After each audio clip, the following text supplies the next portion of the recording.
Hey everybody, I'm Lex. I am Shane. PDQ A today. Yeah, so I think this is going to work. I like doing this on Patch Tuesday week, so we don't have to plan for it. We don't have to do a whole lot of work. It's just kind of Just walk in, shoot from the hip. Yeah, just walk in and go. Now I wasn't supposed to really plan for anything, right? Yeah. All right, so let's go ahead and jump on to your questions related to PDQ products, or whatever Kelly's feeling like posting. Dear Shane and Lex, I use signed PowerShell scripts in Deploy, which works great since the wrapper script is signed. Is there also a way to use PowerShell commands in inventory tools when using the AllSigned setting? Thanks, Timo S. Hey Timo, thank you. So this question, this is one that we looked at just before because there was a buzz going about. Interesting, isn't? Okay, I know our wrapper script, that's signed by us, right? Yes. So now, if you attach one of your own scripts, that's, I guess, I don't know, what do you think, Katie? We got Katie on Phone a Friend, yeah. Hi there. Yeah, so if you attach your own scripts in Deploy and you sign your own scripts, then you've got signed scripts all the way down. You're good to go. Yeah, because Okay. we've got Which that is signed. what Timo was established. He's just saying, Yeah. is there a commensurate in inventory? Yeah, so we initially said yes, and then we did some further testing. So it's looking like no, but it's something that we're going to continue testing. It sounds like it's a no, but we thought it should. Ergo, it's a bug, or I think that looks like what it might be. Definitely something to look into further, and that's something that we can hit up an answer later. Okay. For sure. So Timo, it looks like an inventory no at this point, but at least the way now, if you're creating, and maybe Colby can pipe in on this, if you are creating a tool to be used in inventory, and that tool just calls a script that's signed, that might be good. Yeah. If you've signed it yourself and you use AllSigned in your domain, but let's take that one offline. we'll defer. Yeah, that I mean, one. definitely send us a support ticket if you want to know more for that one. All right, sounds good. Thanks, Timo. Breaker 19, Shane and Lex. Yeah, How can I CD. remove a package from the auto downloads? If I once downloaded a package but no longer need to push it out, how can I stop it downloading the latest version every time there's an update? Sincerely, CB, that's a Big 10-4, good buddy. Well, there is a couple of ways you can do it. Number one, if you completely delete that package, then it should stop. You could also convert the package to a standard package. So Lex is opening up. Notice by the icon here, if you can zoom in a little bit, JJ. Right. That icon. And, it's just off the screen It's there, off but- the screen now, but yeah, the icon for Adobe Flash. You can see it's got the little package with the arrow. That means it's an auto update, or it's an auto download. Pardon me. You can go over here, go to options And properties. Yep. Options right here. Convert to standard. There's a convert to standard. If you still want this, you just don't want it to be updated, you can convert it to a standard package. Close it. Notice the icon has changed if you zoom out. That icon has changed to the old standard icon for packages. Also the same if you create a new package yourself and you don't use the package library. That's a way to do it. You can also, if I don't want Firefox to update anymore and I've got this downloaded, I can delete it. And by saying delete, now you delete it and it's used in a schedule, you're going to have a schedule that doesn't have... Nope. Our new PC setup's the exact perfect example of that. You'll notice now it's missing one of the packages. Oh, okay, so that new PC setup was using probably a Mozilla, nested yeah. package. Mhm, Yeah, nested there it is. package. There it is. So anyway, those are the two ways. Either delete it or convert it to a standard package, and you should be good to go. You can also, if you do want, you can set a new auto approval for this to just manual, and you can do that in preferences for globally for all new auto downloads. Where is Second from the top. There it is. Auto download. You can just change that to manual. And then it'll only And then it will only download the newer version when you overtly click the yes, I would like to download the update now. That's if you want it to still be technically an auto download, but it's with you. Your whim, not Yeah. just an auto whim. Katie, you had something? I was going to chime in with the manual approval because then you have the choice later Yeah. There But you we go. beat you to it. approve it. Yep, you're too fast. We're too fast. And see, this is where you can just start talking. If you notice when Lex does the phone a friend, he has no compunction whatsoever. Just interrupt right over top. Go for it. Makes me louder. I've got volume control. Yeah, see, she actually has. You have the tools at your disposal to just override everything we say. That's the beauty. That's the beauty of sitting in that seat. I'm talking. I'm gonna talk right I'm over talking. Shut the hell Stop. up. Go ahead, Kelford. Dear Shane, Lex, and Katie, what's the best way to create a dynamic collection of a specific version of software so that we can link a package to the collection? Sincerely, Mary, I want to sneak booze into the office. M. Outing Mary for the pre-show Wow, question. that was, yeah. Best way to create a dynamic collection of a specific version of software. So yeah, you're going to go create a new dynamic collection. So you have two options here. If you do just want to hard code the version, I think what you're talking about is in the collection library, when a new version of an application comes out and it's in the collection library, that new version is then represented using one of the system variables. What you can do, so you could just say Name the name contains. contains. We'll do a Mozilla Firefox. That's what it contains, and then the version we're going to change the version to. The version comparison on this. You can do a version equals. You can actually just hard code it there if you wanted, 59.0.2 or something. Game you on, can you think it's going to work? Pardon me? You think that's going to work? I'd be impressed, man. If the version equals 59.0.2? Because you got to be right on for that. Yeah, you got it. Well, that was her question. Exactly. Oh, you're saying that the exact. Your guess at 5902. You think we got anything? I don't know. In this small little handful of computers, probably not. Probably. So that's one way you can do it. Is just to hard code what you're wanting in there. Not use. Don't use the system variable from the collection library because we will update that. Yeah. So we'll find out. Okay. So let's see. No, there's none. Or you can use a custom variable by going up into options Variables. and go to variables.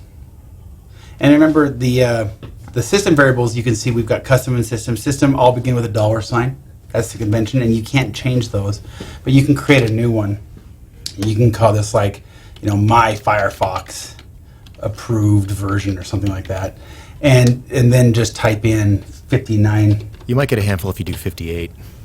You get a handful to do 58? So Likely. notice that makes it with the @ At sign, yeah. Okay, so you've got your @ sign there, and then you can reference that. You can just reference this as your variable, and then when you are ready to change it, You just change it. You just change it Spot. once there. So if you built reports and collections off that one change, Correct. they all change, which is great. I'm going to paste that. I like to put the version in the description. Oh, yeah. Uh-huh. That way you can see at a glance because it will expand in that. So we can just say, there it is, the 5902 is the version. You change it once. When you do want to approve it, then you can do that. With this Firefox 5902, you can now link that to a deployment, or have a deployment link to that, and you're good to go. So that's how you would do it. You would just not use a system variable. Dear Shane and Lex, is there a way to create a package in Deploy that runs the uninstall command from inventory using the name of the application from the application's listing? In the case that an application has a different uninstall command from each version, curious for use in an in-house application. Thanks, Chris, uppercase G. Hey, Chris. I don't think so. No. So let me ask you this. Okay, so What he's talking about before you ask your question, Yeah. before you ask your inane question. I'm going to open up Allen Rails. Okay. What we're talking about, you see 7-zip. If 7-zip has an uninstall, the uninstall string there, you can right click and say, uninstall. If there's an uninstall string, it will grab that and create the old remote command. This is the run mode, the run command, and it will use that string from the string registry, for yeah. it, right? And then you usually have to go and make it silent unless it's an MSI. Anyway, You can actually No. have it built a package for you. But yeah, he's talking about What if grabbing they that change, value from yeah. from deploy. Yeah. No. What you could do though, I mean, obviously, depending on how deep you want to go, you could always run a script that goes and looks for certain patterns and grabs Grabs it that and that builds uninstall that. string and then runs. That's a good whatever thing it to finds. do if even if you have an MSI, if they change the GUID between versions or the uninstall string changes or there's multiple, like you can match the publisher or the version. It's a good easy thing to test out your PowerShell skills on. Okay. I think, has Chris written one of those in a blog? How to go find that? I know we did something years ago on a specific one, but we may have something out there. I Let's can't put it think of this way, anything, but it's not burned into my brain. It's not a native feature. You are gonna have to script that. We make that available from inventory, and yeah, that can be a pain when you're talking about, as Katie mentioned, in MSIs where each version might have a different GUID or application ID. But no, it's not a native feature. Sorry. Dear Shane and Lex, any chance of adding an agent for remote computers without VPN? Sincerely, IT Edge D. That's a great name. I love that. Hey, That's his real name. That's his real name. It's on his driver's license. I love it. fantastic. If driver's license doesn't matter, as we've discovered, we found out Adam Carolla 20 years ago, who has no middle name, just filled out when he went and got his driver's license, he put his middle name as Lakers because his parents couldn't be bothered giving him one, and so even to this day he's Adam posted Lakers it. It's Carolla? like Adam Lakers Carolla. Wow. So once again, if IT Edge D is on the Driver's license. yeah. Anyway, yes, there is a chance. In fact, Wow. it's being worked on right now. We are doing some testing, and it's going to be in inventory 16. That's going to be the agent, and it's going to be it's an agent that will be able to work remotely. There's going to be some limited functionality initially as each new version comes. The functionality will increase. Subsequent versions will be enhancing that. But yes, that is in the works. It's getting very near a public beta. That's true. Dear Shane and Lex, couple of quickie questions. Numero uno, on collections in inventory, is there an easy way to test for blank fields, i.e. PCs that have no IP address in that field? I cannot seem to get that to work. And numero dos, can you give an example of using an OR statement in collections? Thanks, Robert L.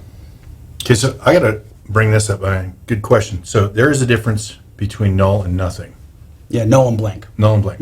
Nothing's something, null's nothing, right? Yeah, null doesn't exist really. Yeah. Okay. Yeah. So are we looking for nulls or The blanks? thing about it is, if there's there's in the NIC properties, we do grab IP addresses. Now that is different. Let me just go and do we have this computer name? This has been scanned before. Let me just grab it, even though it's offline. Let me just grab stud one because this is not a virtual machine. I got to call this one out. So in the NIC field, let's see. I believe you can just grab. We changed those names at your request. Yeah, that machine doesn't exist anymore. That's Oh, okay. It's now Microverse. That's wrong. Microverse. Okay, so because a machine can have multiple IP addresses. If you're looking at the IP address that is here, do we have it showing here? Maybe not. Let's add that so we can actually click this little top corner. And we'll just go down to IP address and show that. And we'll highlight that and move it up. This is actually populated based off of DNS. We will when we go to find that computer, we resolve Alan Rails or Beth or whatever the computer name is. We grab that whatever IP address is returned by DNS. That's the IP address that we'll use. And some people might say, well, this is a multi-homed machine. I've got 4 NICs. Why don't I see 4 IP addresses there? We're just grabbing the first one that's returned by DNS in this example. There's other ways you can find it. So I had to clarify that because there's a couple of places where those IP addresses can exist. Yeah. I think you're talking about this one. That's probably not the best example because chances, if you don't have an IP address there, you're probably not going to be able to reach that. Won't be able to But scan, yeah. let's go ahead and find it. We're going to go to create a collection. And we will look for scan status because there are some, let's see what we can find here. Put us on the spot.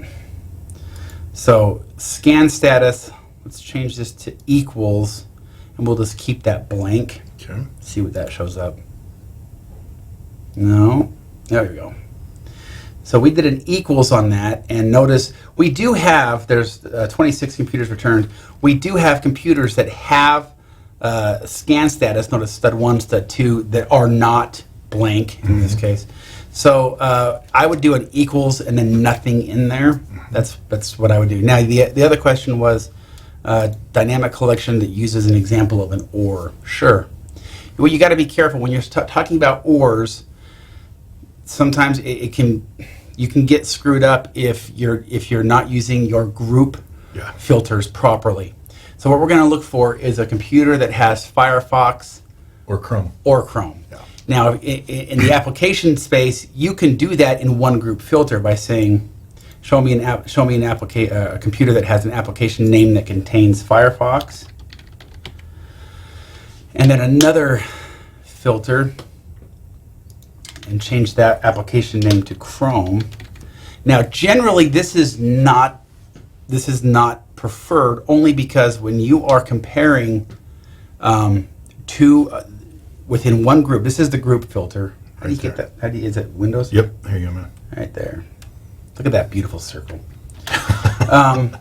When you're talking about one group filter, here you're looking at, does this contain if you did not change this all to an any, it would never ever really work for you. It's because it would be asking for, does this machine have an application that contains the name one. Chrome? Yeah. Does it have Chrome and Firefox in the same in the same title for each application? Yeah, for any application. In this case, you're just saying show me any, so Firefox or Chrome. But this could also show you computers that have both. All we're saying is this has Firefox, and we're using that any. So this is an example of an OR where it will pop up. We now know these computers have either or both Firefox or Chrome. You can just do a quick check on do that. a council of Ricks. Go to applications. This has Chrome, doesn't have Fire. Oh, no, it it does does have have Firefox. Firefox. So it does It has have both. So you can just, that's one way. Where you do want to be a little careful, like I said, is in the grouping, and also in the grouping, you want to make sure that you have the levels that they're on the right level. So sometimes I'll just highlight up here, create a new group filter, and I'll move one down there. Boom. Highlight up here again, create another group filter, so that it's on. Now these two alls are on the same level, because remember, you can create a subgroup of this subgroup, and then it's evaluated slightly differently. So this will work because you've still got the any, and then the all or the all. Will any of these subgroups work? That should return the exact same thing. Results, yeah. This is it's the takeaway is the ORs are usually the any's or the not any's. That's the OR. Once you're talking about alls, then all of those have to return true. So is this your preferred method of going after that? Because that's the way I prefer I think this is slightly easier to read. I do too. And for anybody that you turn this over to, plus it does show some good convention. You can remember there's always great cheat sheets in the collection library.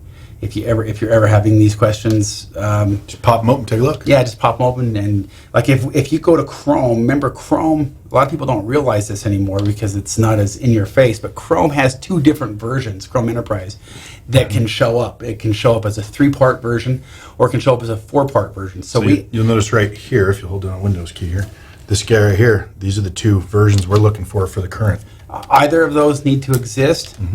There's a 3-parter, and then there's the and these are the exact same versions when you break them down. But if you, pardon me, I'm going to open up Chrome. We'll open up Chrome old here, and you should see some examples of some ORs. So you have the and it's kind of grayed out, but you see the any group up there, and then you got an all, a not all, and then an all. So any of these two groups need to return true, and then this subgroup of this all also needs to say it doesn't exist. Sorry, what was that? Let's try and center that up, drag it a little bit that way, and then they can see. Yeah, sorry. There you go. So that's a good cheat sheet right there. It's the any's that will make something an OR. Dear Shane and Lex, in a PDQ Deploy package, is there a way to create a scan step? It would be very useful for those machines that were woke using Wake on LAN and then shut down. In those cases, there's no time to scan after deployment because the computer is shutting down as last step. Package scan is triggered when the last step finishes, right? Thanks, Federico D. Hey, Federico. Yep. So the last little part, yes, when the package completes, if you have scan after set, that's when it will kick off right then. But if the computer's shutting down, you could run into a problem. This is coming. So, question. How do you want? At this point, it's planned, I believe, in Deploy 17. This is we're going to add a scan step so that you can initiate a scan as one of those steps. I'm a little hesitant to bring up stuff that hasn't been released yet because it could be changed. But Okay, on Wake on LAN though, when you wake a machine up, you do your deployment. As soon as the deployment's done, it shuts it down. no, I think I'm interpreting that as they're shutting it down. They're shutting it down. Okay. Finishing off the deployment With a by shutting shutdown. the machine down. Yeah. Okay. Yeah, that kind of defeats Probably has to it. shut down. So when you're in any package that you're creating, you've got these steps. One of those is a reboot/shutdown Yep. step. That's probably the last step in your in the package that you've got. So you're going to see a scan, and then basically when you select that scan, the way we've drawn up the requirements, you'll be able to select which scan profile you want to kick off, and you can have that initiated wherever you want in that. It's just a step, so it could be in the middle of the package or something like So, that. and just because I took a little tangent there, if I do a wake on LAN and I wake the machine, when I'm done, it doesn't necessarily, unless I tell it specifically, shut itself down. Correct, and some people do, correct. I see what you're saying. So I know some people have a fairly aggressive go to sleep or shut down policy if the computer's not being used. But that's forthcoming. At this point, it's slated for Deploy 17. So I guess we may as well say that could change, but that has actually Across the desk. If I recall, I saw one of the developers saying it's pretty much done. So it's probably going to be in 17, Deploy 17. Maybe. And actually, I think one of the reasons why that was added is it became really important when the ability to, when we enhance the conditions. For those of you who don't use conditions, start using conditions. Yeah, for crying out that's loud. right. Obviously, we've had OS architecture and version in there for a long time. And we added a PDQ inventory collection, so you can create I a love collection that, based off of any of the criteria that you can use for collections, which is a lot. You can build a collection to exclude or include certain machines based off of whatever, and then just say, I want, in order for this step to kick off, or if you're doing the top level properties, this whole package to kick off, the computer has to be in this collection, Yep. or it Or not. can't be in this collection, Yep. one of the two. And because of this condition, it made it pretty important for us to add that scan step. before. Okay, Yeah. that's cool. Dear Shane and Lex, is it possible to create a collection in inventory to find if a domain user or group is a member of a specific local user group, i.e. if a domain IT support group is a member of the local remote desktop users group? Thanks, Kevin K. Yes. We should. It might take a little while to build that here, but the answer is yes. And you'd also want to run that as a report just to verify what if you build a collection, you'll just be able to see computers that match that, but you won't be able to necessarily see The detail from the behind it, collection yeah. window the groups they're a member of. But yeah, I can get you started real quick. You should create a new dynamic collection and change this to like non-approved admins or something. I think we have a video on that one. We probably do. Yeah. What I'd recommend that you go to is, I think it is. Member 80 group. No, let's go to computer. I think it's computer. Is it computer? Yeah.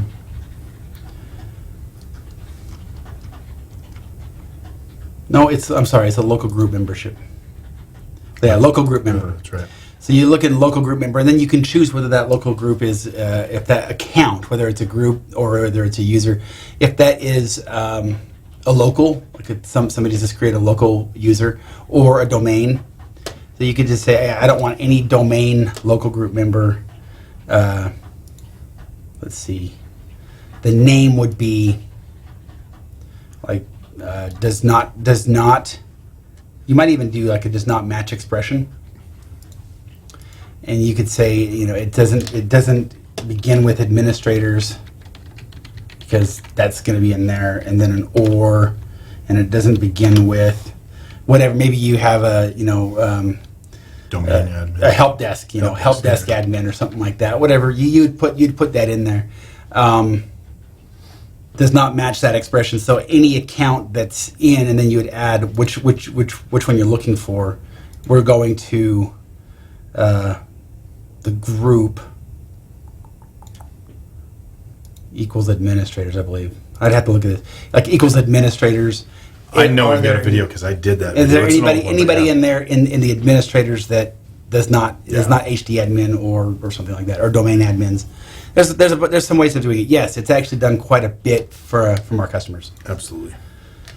If we can find that, if somebody can find a video of link to that? either the video and or blog post Yeah. or a KB article, that would be ideal to throw into the. We will post it in the bonus content. All right, thanks. Sends it our way. Dear Shane and Lex, can you make a single report showing multiple counts, i.e. BitLockered laptops, non-BitLockered laptops, BitLocker desktops, non-BitLocker desktops? You get the picture. Thanks. Shikal S.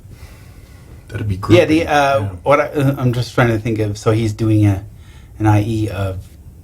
He's breaking them down by desktop and BitLocker, and not laptops, and then BitLocker. whether they are. Yeah, what you're probably going to want to do. This gets. Some great I'm going to info. take this also to even removing it from the BitLocker, and you're just saying multiple counts. You're going to probably want to do that in a SQL report.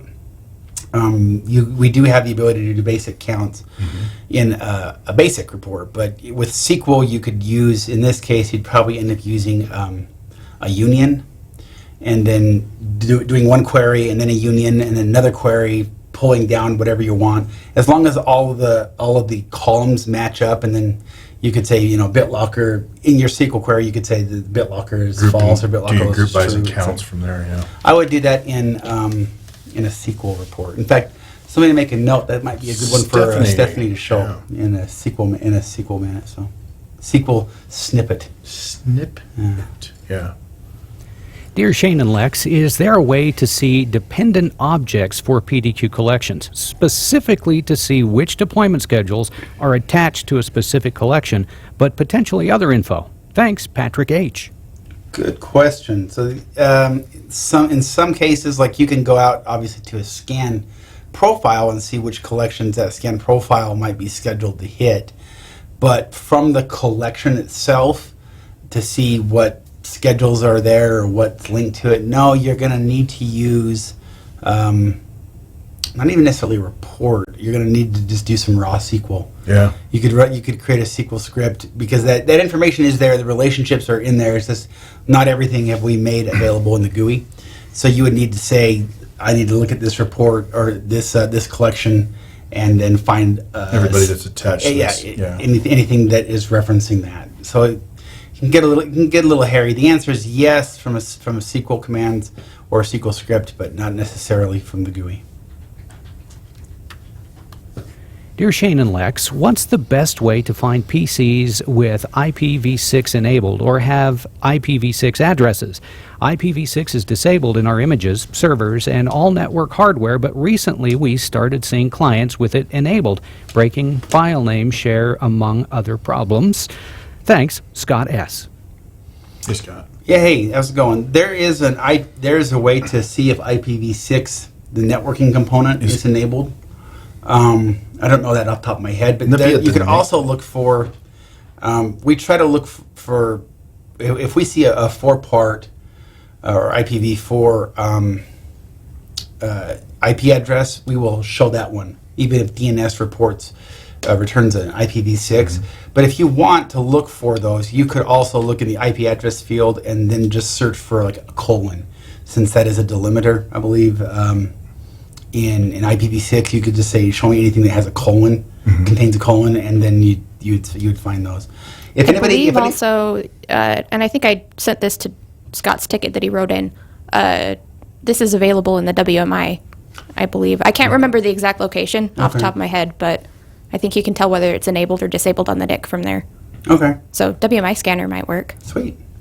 There Probably there a was registry scan could see if it's turned on or off there too. actually a registry scan. That's what I've used long before the WMI scanner. Yeah. But that's to see if the component is enabled or disabled. Yeah.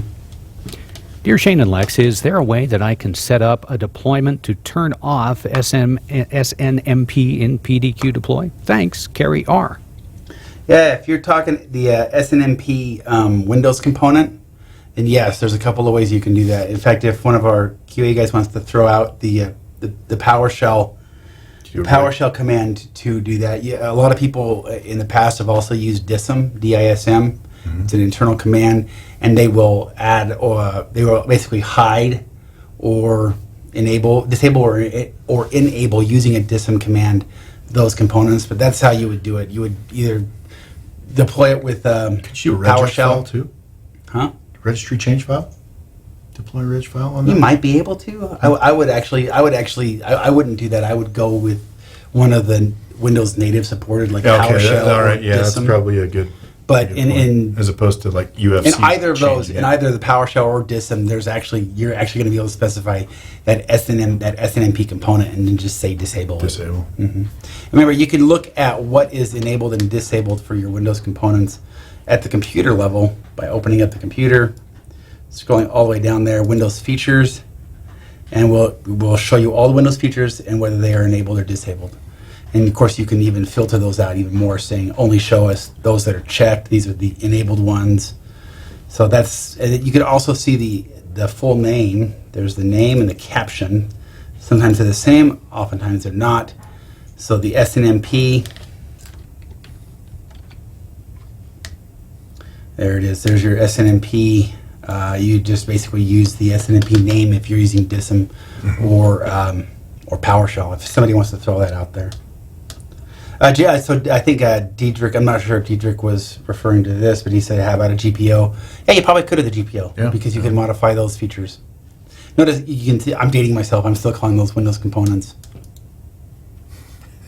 Dear Shane and Lex, It's called with the book on latest- tape as well. So.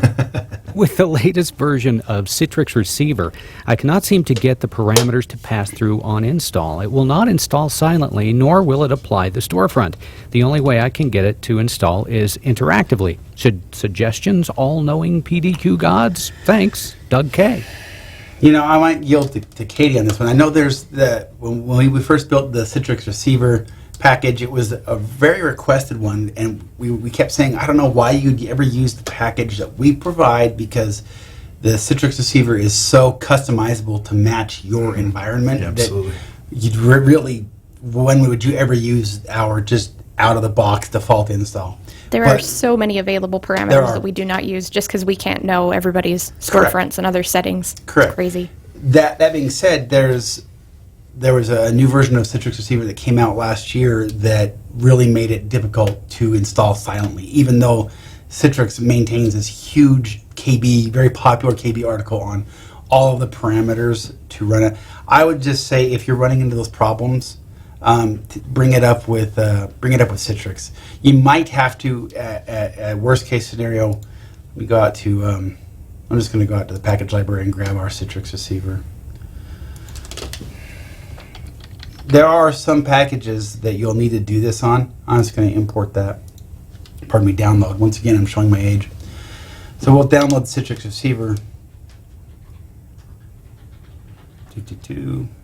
And at a worst case, or at least during troubleshooting, oops, pardon me, opened up the wrong one. Google. Whoops. While you're doing that, I'll comment on a couple things that we've noticed with the Citrix Receiver, which merit contacting Citrix, I think. Okay. We've noticed some odd behavior with it hanging during an install and installing part of the Citrix Receiver, but not all of the components, making it difficult to get rid of. Okay. So it's a good idea to start with a fresh slate, uninstall the Citrix Receiver using their cleanup utility or the appropriate parameter. If you're having other problems with it, that might be something we'd be happy to look at your Okay. package, but I would always say, once you grab your Citrix Receiver and type in like your run window, before you even introduce it into Deploy or any other deployment tool. Practice running the full install with all your parameters right here, and from the run window, and see if that works. But what you can also do is go over here to options, and instead of run as, the default is deploy user, most likely, unless you've changed that in preferences, is deploy user interactive. And then you might be able, depending on how you've passed it, how you're passing your parameters, deploy that out to a machine and see the windows as they're popping up. It shouldn't be asking for any input, but this is a great way to suss out problems. Maybe there's a window that is asking for input that you weren't expecting, and you should be able to see that there and go, oh, I need to address that. how do I address that? But you're probably going to need to bring this up with Citrix. We've seen other people in their community asking since that version last year, hey, this now I can't deploy silently, and check it out. But there are so many parameters there. They've got they've got some log files that show up in I believe it's the temp directory of the deploy user that are worth looking at too if you're running into problems. Okay. Dear Shane and Lex, can we create a collection based on a particular version of Windows 10? Sincerely, William, do not call me Bill Z. Yes, in fact, you can actually look at the cheat sheet if you have the package library by, let's go, pardon me, the collection library. I think Lex is just going to correct me. Go down to, I'm just going to close that. Go down to OS, workstations, there's Windows 10. Notice we've got the latest version, and we are collecting this in the old service pack. Since Microsoft went away from service packs, we're still keeping the service pack column there for Windows 7, Vista that do have service packs. But we're using that same. We changed it to service pack /release. Let's go to the latest one. This latest one is 1709, and notice it's just under.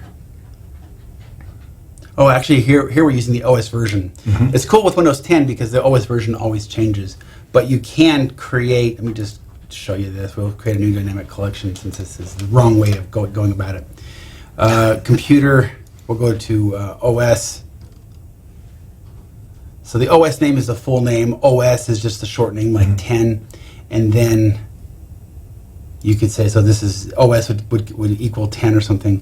And it's the... go down to SP and release. SP release, so you could say if it was 1709, you would say 1709.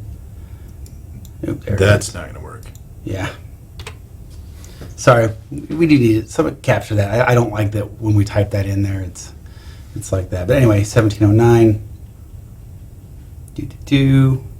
And if you look at server, these are just SP release 1709s. So that's how you would do that. And then 1703. 1607, etc. It's the service. It's the old service pack column. We just changed the caption to SP/release. The Windows Updates collection, we've got them all broken down there too. Colby pointed out, and the packages for the Windows 10 cumulative updates have a good registry condition as well. The packages do, yeah. Yep. Mm-hmm. So under Windows 10, there's the 1511, and you can see. Thanks, Copster. You can see in 1511, we're saying that. Remember, if you ever want to look at that, there's 1511 right there, but the hotfix expand that to see that. But yeah, we've hard-coded 1511 in there. So service pack release, that's how you grab that. Yep. And our final question of the day is actually not a question, just a comment. I mentioned using PDQ for patch management at a monthly meeting of other surrounding area IT pros, and everyone was so interested in it, I'm presenting our PDQ setup at our May meeting. Just thought you might think that's cool. Keep up the great work. Sincerely, Kevin R. Hey, thanks, Kevin. Kevin, Lisa or I'll get a hold of you in case you need any help, man. Yeah, that's awesome. Thank you, Britt. Thank you, Britt. That's always good to hear the comment. A good comment. Bad comments suck, but are also important. Bad comments suck. All right, everybody. Hey, thank you very much for tuning in to PDQ A. Hopefully, we got some of your questions nailed down. And for that Citrix receiver, boy, I really hate saying that, but contact Citrix. Yeah, Let's see if we can apply some pressure and get that back to a nice silent install. Definitely. Cool. Awesome. Thanks for watching, guys. Rock on. We'll see you later. Peace out. Thanks for joining our webcast today. Congratulations, Robert L. and IT Edge D. Winners of PDQ swag. Send us your info at webcast@pdq.com. If you have further questions, feel free to hit up our support forums. Thanks again for joining us, and we'll see you back here next week.